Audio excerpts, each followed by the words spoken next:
शालिनी भक्तिसागरमध्ये तुमचे मनपूर्वक स्वागत आहे. तर मित्रांनो, आज आपण या व्हिडिओच्या माध्यमाने जाणून घेणार आहोत जया एकादशी व्रतकथा. जया एकादशी या व्रतकथेचा नुसत्या पाठाचे पण श्रवण केले तरी पण आपल्याला जया एकादशी व्रताचे पुण्यफळाची प्राप्ती होते. माघ महिन्याच्या या शुक्ल पक्षातील एकादशीला खूप महत्त्व आहे.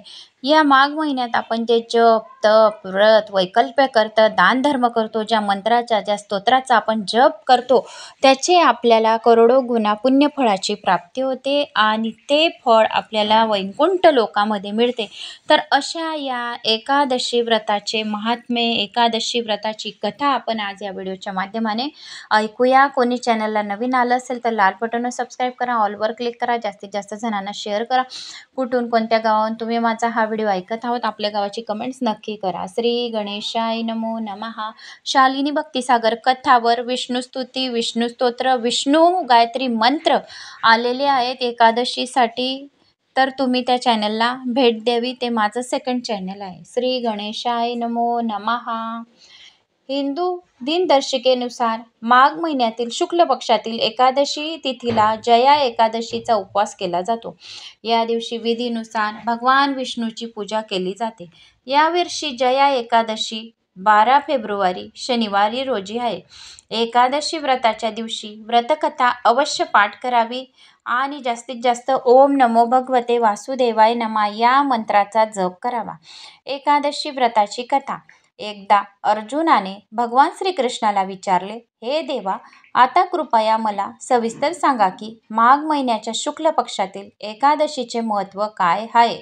माघ शुक्ल पक्षातील एकादशीला कोणत्या देवतेची पूजा करावी आणि या एकादशी व्रताची कथा काय आहे. असे केल्याने काय फळ मिळते, लवकर सांगा. भगवान श्रीकृष्ण म्हणतात, हे अर्जुना, माघ महिन्यातील शुक्ल पक्षातील एकादशीला जया एकादशी म्हणतात. या दिवशी उपवास केल्याने भूत, पिशाच आणि इत्यादींच्या योनीतून मुक्तता मिळते. या दिवशी व्रत पाळावे. आता मी तुम्हाला जया एकादशी व्रताची कथा सांगते. एकेकाळी नंदनाच्या जंगलात उत्सवाचे आयोजन केले जात होते. त्या उत्सवात देवता, ऋषीमुनी सगळेच उपस्थित होते. त्यावेळी गंधर्व गात होते आणि गंधर्व मुली नाचत होत्या. या गंधर्वामध्ये मल्यवान नावाचा एक गंधर्व होता जो अतिशय सुरेल गात असे. त्याचा आवाज जितका सुंदर होता तितका सुंदरही होता. आणि गंधर्व मुलीमध्ये पुष्यवती नावाची नर्तिकाही होती. पुष्पावती नावाची एक गंधर्व मुलगी माल्यवान नावाच्या गंधर्वाला पाहून त्याच्यावर मोहित झाली आणि तिने आपल्या हावभावांनी त्याला आकर्षित करण्याचा प्रयत्न केला. माल्यवान ही त्या पुष्पावतीशी संलग्न झाला आणि आपल्या गायनाची लय विसरला. यामुळे संगीताची लय तुटली आणि संगीताचा सगळा आनंद बिघडला. सभेत उपस्थित देवतांना ते आवडले नाही.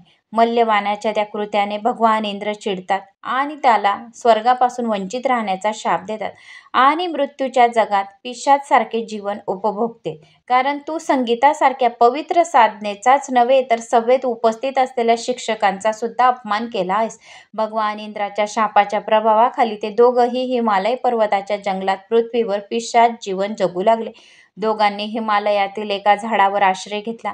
त्यांचे जीवन खूप कठीण होते. त्या वर्षी माघ शुक्ल एकादशीला दोघांनी भोजन केले नाही. त्यांनी फळे खाल्ली. थंडीमुळे झोप येत नव्हती म्हणून दोघांनी रात्रीचे जागरण केले. कडाक्याच्या थंडीमुळे दोघांचा मृत्यू झाला. पुष्यवती आणि मूल्यवान यांना न कळत जया एकादशीचे व्रत केले गेले आणि घडले गेले. भगवान विष्णूची नजर त्या दोघांवर पडताच त्यांनी दोघांनाही प्रेत योनीतून मुक्त केले. जया एकादशी व्रताच्या प्रभावामुळे दोघंही पूर्वीपेक्षा अधिक सुंदर झाले होते आणि पुन्हा स्वर्गात पोचले.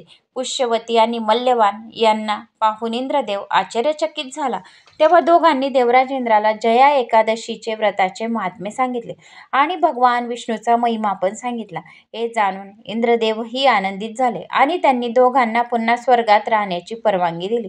अशा प्रकारे जो जया एकादशीचे व्रत करतो त्याला नीच योनीतून मुक्तता मिळते आणि त्यांच्या सर्व दुःखाचा नाश होतो. तर अशी ही जया एकादशीची व्रतकथा होती, तर ती मी तुम्हाला सांगितली.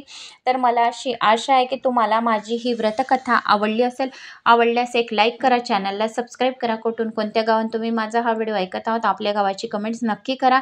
शनिवार असल्यामुळे पिंपळाच्या झाडाखाली ओम नमो भगवते वासुदेवाय नमः या मंत्राचा जप करावा. या भागवत गीताच्या 7व्या अध्यायाचा पाठ करावा. विष्णू सहस्रनामावलीचा पाठ करावा. रात्रीला विष्णू सहस्रनामचा जप करावा. दिवा लावावा. तुळशीची पूजा करावी. तुळशीला दिवा अगरबत्ती लावावे. एक दिवस अगोदर तुळशीपत्र तोडावे. एकादशीच्या दिवशी तुळशीपत्र तोडणे वर्जित आहे. तुळशीला पाणी घालणे वर्जित आहे. तर तुमच्या कमेंट्स आल्या होत्या की ताई रविवारी तुळशीला पाणी घालावे का? तर रविवारी तुळशीला पाणी घालू नये, कारण की तुलसी मातेचा उपवास असतो. भगवान विष्णूसाठी त्यांनी रविवारचा व्रत हे भगवान विष्णूसाठी त्यांनी केलेले असते.